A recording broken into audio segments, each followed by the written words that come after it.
오늘 이 제목을 보시면 있는 듯 없는 듯, 제목이 좀 아리송하게 들리는 분도 있을 거예요.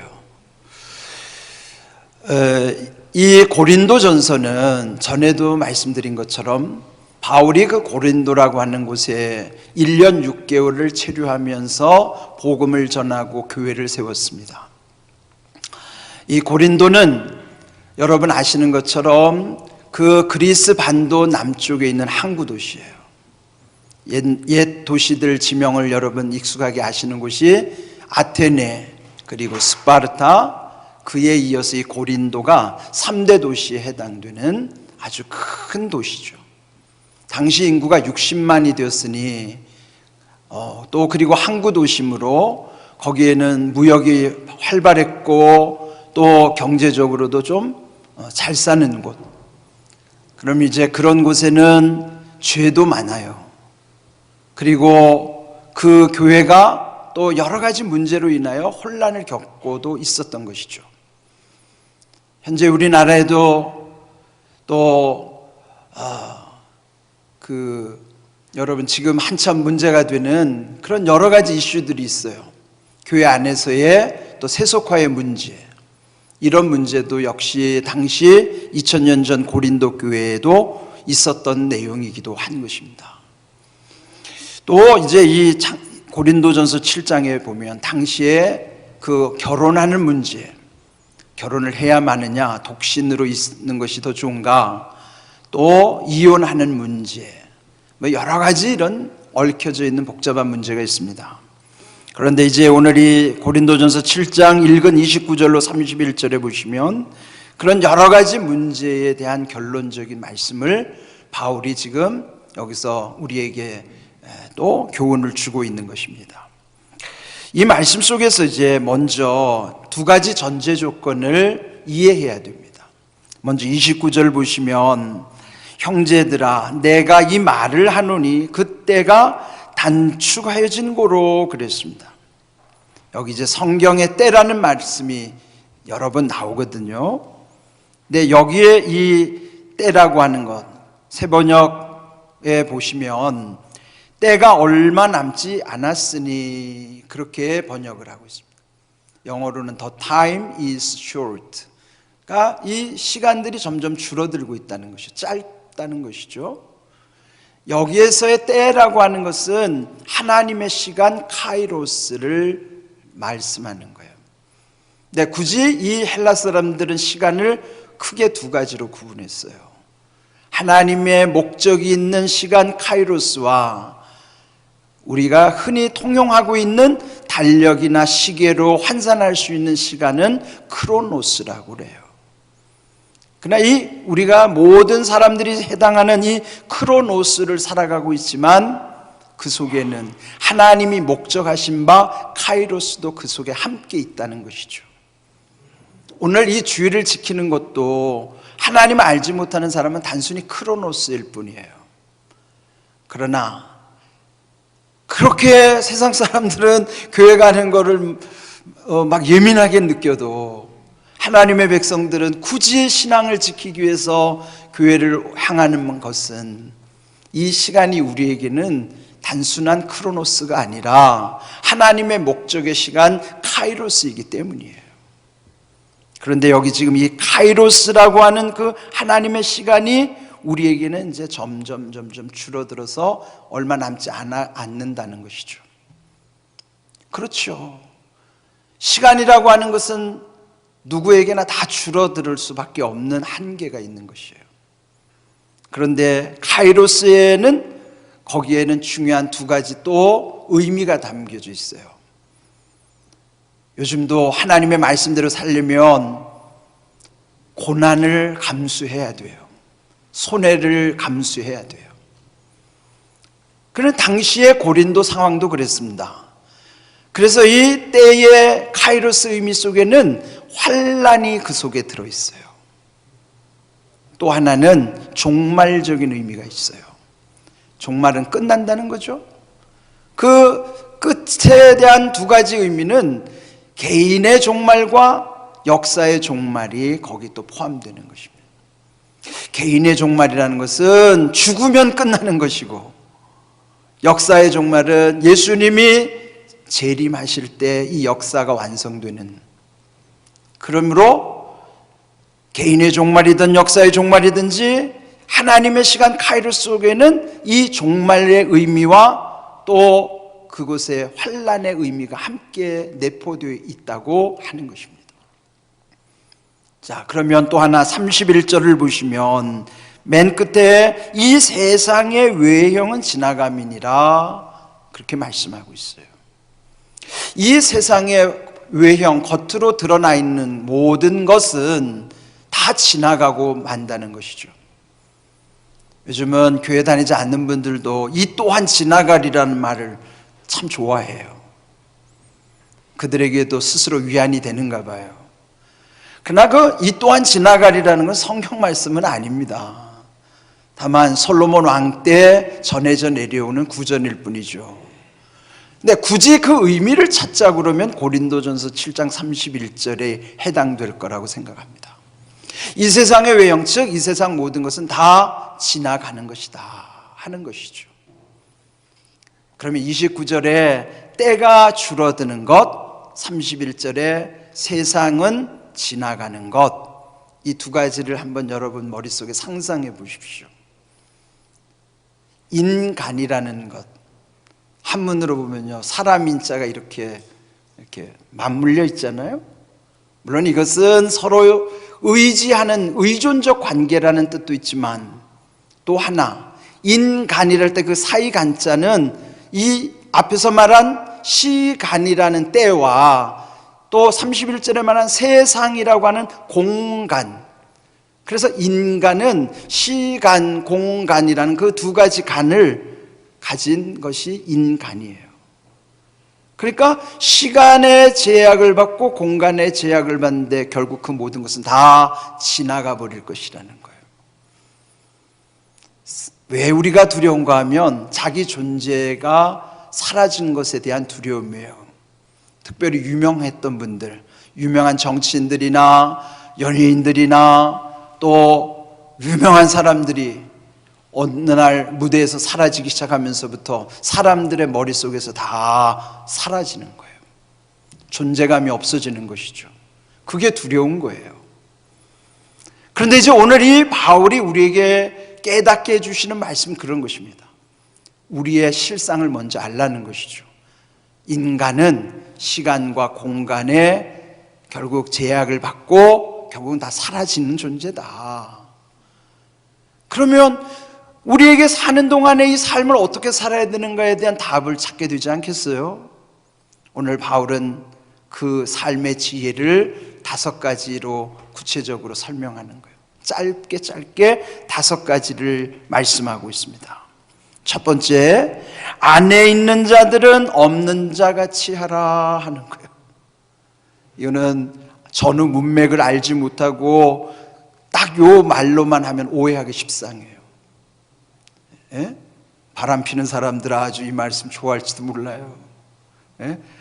아내가 있는데 없는 것처럼 행동해라 하니까 예? 그런 의미는 아니에요. 속이라는 의미가 아니라 반대로 아내, 남편이 있는 자들도 여전히 없는 자같이 하라. 가정의 가장 기본은요, 부부관계예요.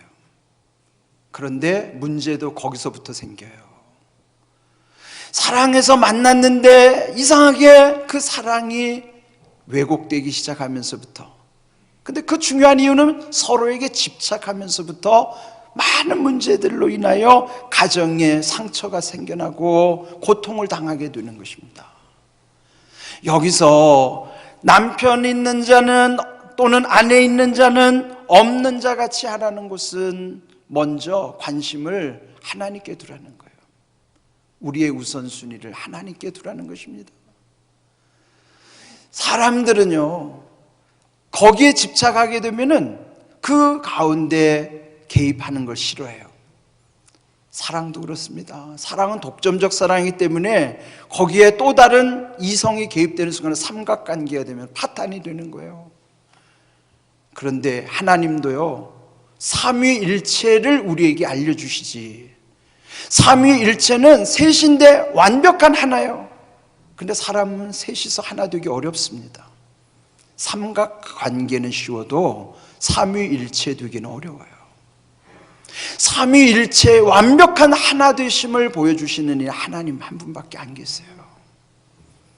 이 세상의 모든 삼각관계는요, 삼위일체 하나님의 그 사랑 가운데서만이 풀리게 되는 것이지, 삼각관계에 이런 지독한 사랑이 왜곡되는 것, 그것을 방지하려면 먼저 하나님께 우선순위를 두라는 거예요.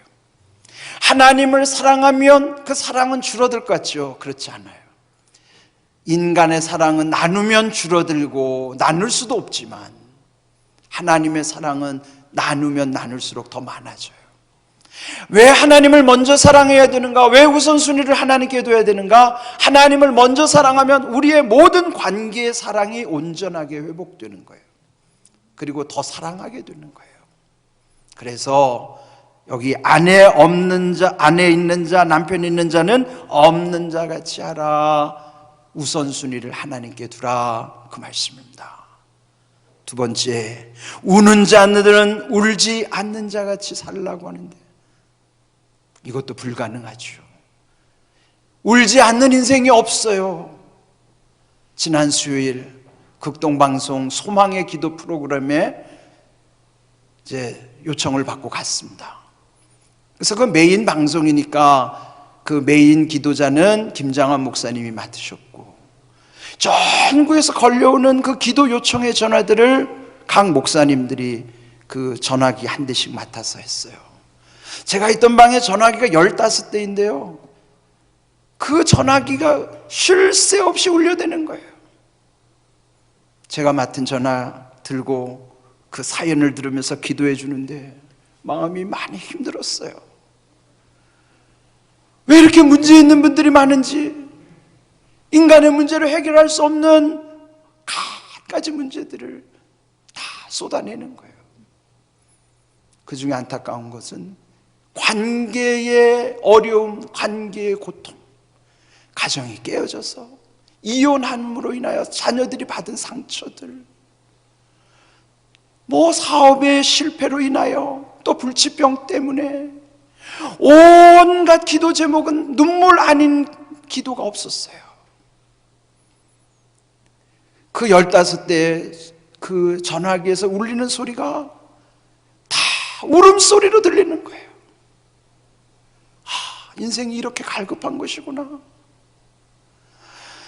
어디 의지할 데 없으니 정말 하나님을 찾을 수밖에 없는 이 안타까운 현실. 그런데 지금 바울은 우는 자들에게 울지 않는 자 같이 하라는 거예요. 그게 어떻게 가능합니까? 그것은 우리가 해결할 수 없는 문제, 그 방향을 하나님께로 향하라는 것이죠. 사람에게 우는 모습을 보이지 말고 하나님께 울라는 거예요. 여러분, 우리는 울지 않고 살 수 없어요. 그리고 울어야 할 때 울지 않으면 그 마음이 더 상할 수밖에 없어요. 마음이 풀리려면 울어야 됩니다. 그런데 세상 사람들은 그 눈물을 받아주지 않아요. 오직 여러분이 울고 싶을 때는 하나님께로 나오십시오. 하나님께 여러분의 모든 상한 심령을 다 토하시고 울어야 돼요. 그러면서 우는 자, 세상 사람들에게는 울지 않는 자처럼 보이라는 거예요. 그 다음 세 번째, 기쁜 자들은 기쁘지 않은 자 같이 하라는 거예요. 왜 그럴까요? 내가 기쁘다고 그 기쁨을 토해내면 그 주변의 사람들은 상처받기 쉬워요. 우리는 남의 기쁨을 더 기뻐해 줘야 되는 것이 맞지만 남의 기쁨을 함께 기뻐해 주기에는 너무 힘든 시대를 살아가고 있습니다. 이 또한 기쁜 것은 여러분이 하나님께 그것도 영광을 돌리시고, 기쁜 일이 있어도 기쁘지 않은 자처럼 살아가라는 거예요. 여러분의 기쁨을 너무 과시하지 마십시오. 상처받은 이들에게는 오히려 여러분의 기쁨이 아픔이 될 수도 있어요. 그래서 기뻐하는 자는 기뻐하지 않는 자 같이, 그러나 그 중심은 하나님이 다 알고 계시는 거예요. 결국 이러한 것들을 한마디로 표현하면 인생에 너무 집착하지 말라는 것이죠. 그 다음에 또 다른 지혜를 주십니다. 4절에 그 네 번째로는 매매하는 자들은 없는 자같이 하라 하는 거예요. 사고 파는 문제, 거래, 이건 우리 일상의 관계, 여러분의 사업과도 관계되는 문제일 것입니다. 그런데 여러분, 너무 이 비즈니스나 사업이나 여러분이 하는 일들에 있어서도 뭔가 대단히 가진 것처럼 행세하지 말라는 거예요. 그저 없는 자처럼 그렇게 비춰지게 하라는 거예요. 마지막 5번째, 세상 물건을 쓰는 자들은 다 쓰지 못하는 자같이 하라는 거예요. 세상 물건이면 세상 모든 것을 자기 마음대로 할 수 있다고 마음대로 하지 말라는 거예요. 절제하라는 것입니다. 요즘도 대통령의 권력도 함부로 쓰지 못하잖아요. 그 모든 것은 다 절제해야 되는 거예요. 그러면 우리 그리스도인들이 이런 5가지 지혜를 한마디로 표현하면 있는 듯 없는 듯 살라는 것입니다.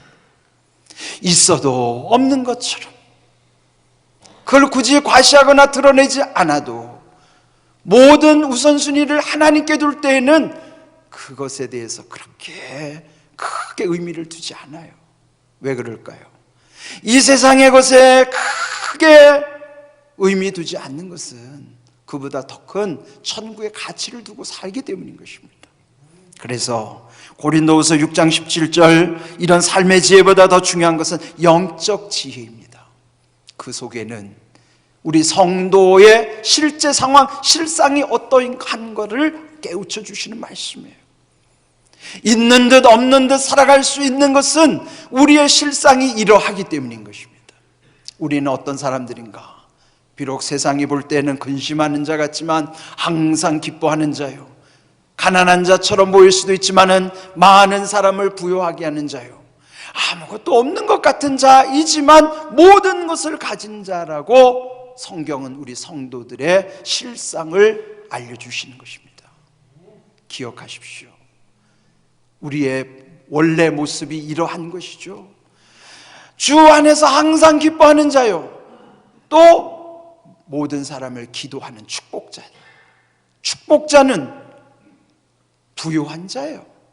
많은 사람을 위해서 복을 빌어주는 사람은 이미 그 사람은 하나님이 보실 때는 부유한 자입니다.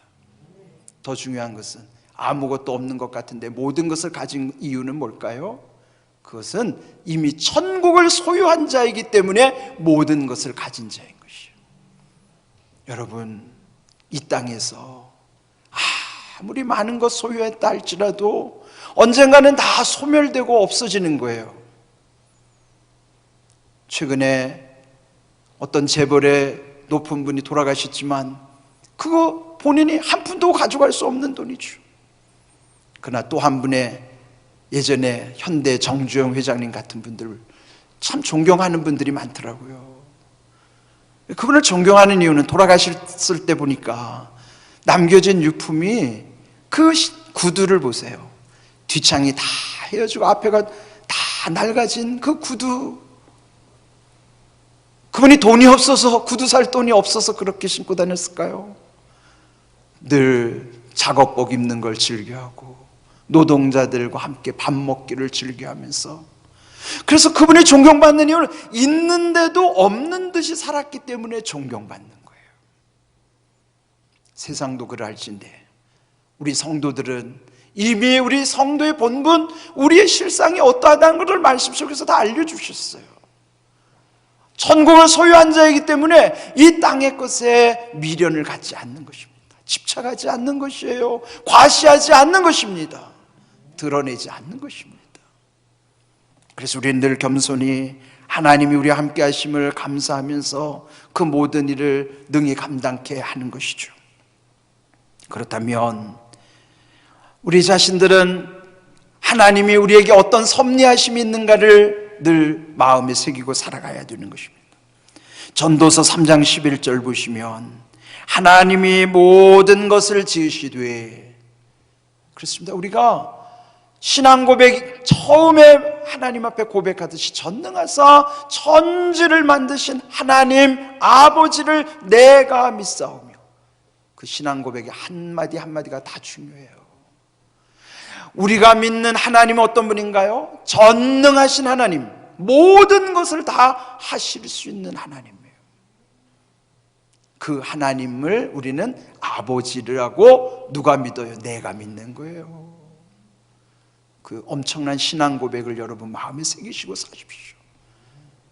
금방 지나가고 아무것도 아닌 것에다가 목숨을 걸지 말고 천국에 여러분의 마음이 집중되실 때에 이 세상의 것에 집착하지 않는 것입니다. 모든 것을 하나님이 지으셨을 뿐만 아니라 또한 때를 따라 아름답게 하시는 이도 하나님이세요. 여러분의 삶 속에 모든 때, 이 때를 따라 아름답게 하신다는 그 때가 카이로스예요. 그래서 카이로스는 아름다운 거예요. 여러분의 인생의 시간 속에 하나님의 목적이 그 속에 있다면 여러분의 인생은 그 때에 따라 하나님이 아름답게 이끌어 가시는 거예요. 뿐만 아니라 우리 인생에게는 영원을 사모하는 마음을 주신 것입니다. 영혼을 사모하는 마음은 모든 종교성이라고 하는 것은 하나님이 영혼을 사모하는 마음을 주셨기 때문에 종교성이 다 있는 거예요. 아무리 똑똑한 개도 스스로 예배드리는 개는 없어요. 그런데 아무리 미개한 사람이라도 신을 찾습니다. 그런 영혼을 사모하는 마음이 있기 때문에 저 아프리카의 미개한 것 같은 그들 속에도 신을 찾는 마음이 있는 거예요. 영혼을 사모하는 마음이 있다고 해서 다 하나님을 믿는 것은 아닙니다. 우리에게 영혼을 찾는 마음을 주셨는데 하나님을 제대로 만나고 살아가는 것이 얼마나 복이 있는지 몰라요. 여러분, 이걸 우리는 감사해야 되는 것입니다. 근데 여기 하나 중요한 건 뭐냐면 그러나 예외 조항이에요. 하나님은 모든 것을 창조하셨고 때를 따라 아름답게 하셨고 영혼을 사모하는 마음을 주신 것, 그 외에 그러나 예외 조항, 하나님이 하시는 일, 그 시작과 끝은 우리 인간이 측량할 수 없도록 하셨다는 거예요. 그래서 우리는 하나님의 뜻을 알 수가 없어요. 많은 사람들이 지금 이 코로나 사태를 물리적 개념으로만 이해하는 거예요. 그러니까 물리적 개념은 단순하죠. 이 원인에 대해서 결과를 진단하면 그 과정에 어떻게 치료해야 될 것인가 방법만 찾으면 간단해요. 그런데 우리는 단순히 인과관계로만 보지 않고 이 코로나라고 하는 시대적 사건, 이 팬데믹이라고 하는 세계적인 대유행적인 사건, 이 속에 하나님의 뜻이 과연 무엇일까? 하나님의 카이로스는 이 코로나의 때에 이 카이로스는 무엇일까? 우리 그리스도인들은 그것을 생각하는 거예요. 그것을 찾는 거예요. 하나님은 언제나 선하시고 인자하신 하나님, 때를 따라 도우실 뿐만 아니라 모든 것이 합력하여 선을 이루게 하실 때에는 화가 변하여 복이 되게도 하시지만 그 반대로 복이 화가 되게도 하시는 분이에요. 그 하나님의 카이로스가 지금 각 개인에게는 어떻게, 그 나라와 그 민족에게는 어떻게, 그 세계에는 어떻게 하나님의 카이로스가 이루어지고 있는가 우리는 아무도 몰라요. 단 하나, 이런 현상을 볼 때 정말 우리 대한민국이 감사한 건요, 전 세계 여러분 한번 보세요. 지금 이 대한민국이 얼마나 잘 대처하고 있는가. 이걸 어떤 정치적인 문제로 해석할 것이 아니라 저는 하나님이 이 시대에 이 나라 이 민족을 지키고 계시고 이 국가적인 위상을 높이시고 이 국가적인 위상을 높여서 과연 하나님의 나라에 이 나라와 이 민족을 어떻게 쓰실 것인가, 저는 그게 궁금한 거예요. 요즘 여러분 유튜브에서 나타난 여러 가지 현상들 유심히 보세요. 북한에서 3만 명이 넘는 분들이 내려와 가지고요, 그분들의 증언을 들으면서 저는 깜짝 놀랐어요. 그분들이 여기서 똑똑한 아이들도 많이 내려와 가지고 얼마나 또 긍정적인 역할을 하는지, 북한의 실상을 알리기도 하지만 그들이 3만 명이 넘는 북녘 동포들이 이 땅에서 이 나라의 민족의 통일에 어떻게 기여할 것인가, 저는 그것도요 하나님이 하실 거라고 생각합니다. 어떻게 그 정권이 그렇게 철통까지 막고 있는데도 3만 명이 넘는 북녘의 동포들이 남한으로 올 수 있느냐고요. 하나님이 섭리 가운데서 이루어지지 있는 일이라는 것을 우리가 믿지 않으면 이거 아무도 풀 수가 없어요. 이후에 이 일이 어떻게 하나님이 이루어 가시는 카이로스의 역사인지 우리는 거기에 기도해야 돼요. 그런데 놀라운 것은 그들 배후에 보니까요, 탈북 과정에서 목사님들이 도와주는 일들이 참 많더라고요. 그래서 그들 중에는 예수님을 믿는 이들이 상당히 많아요. 저는 하나님이 이런 놀라운 하나님의 나라를 이루어가는 데 있어서 우리가 보이지 않는, 이해할 수 없는 일들, 그 중에 하나도 이 코로나 사건이죠. 이 끝이 어떻게 우리에게 다가올까? 그 카이로스는 우리에게 화가 변하여 복이 될 것 같은데 또 하나님의 뜻을 거스를 때는 복이 변하여 화가 되기도 하시는 거예요. 그래서 우리는 끊임없이 하나님 앞에 겸손해야 됩니다. 함부로 말해서도 안 되고 함부로 판단해서도 안 되고 항상 하나님께 지혜를 구해야 되고 하나님의 능력 가운데서 모든 일들이 이루어질 수 있도록 우리 날마다 주님 앞에 기도해야 되는 줄로 믿습니다. 여러분, 오늘 우리에게 주신 이 말씀을 기억하십시오. 있는 듯 없는 듯 그렇게 살아갈 수 있는 그 이유는 이미 우리가 어떤 사람인가를 알려주시기 때문이에요. 우리는 이미 천국을 소유한 자답게 항상 기뻐하고 부유한 자요 모든 것을 가진 자임을 믿기 때문에 이 땅에서 있는 듯 없는 듯 그렇게 살아갈 수 있는 것이죠. 여러분, 지혜를 구하시고 하나님의 뜻이 우리 가운데서 어떻게 이루어질 것인가, 개인적으로나 어떤 역사적으로나 그런 모든 하나님의 섭리를 기억하시면서 우리 삶에 늘 하나님의 선하신 뜻이 온전히 이루어지는 삶이 되기를 주님의 이름으로 축복합니다. 아멘.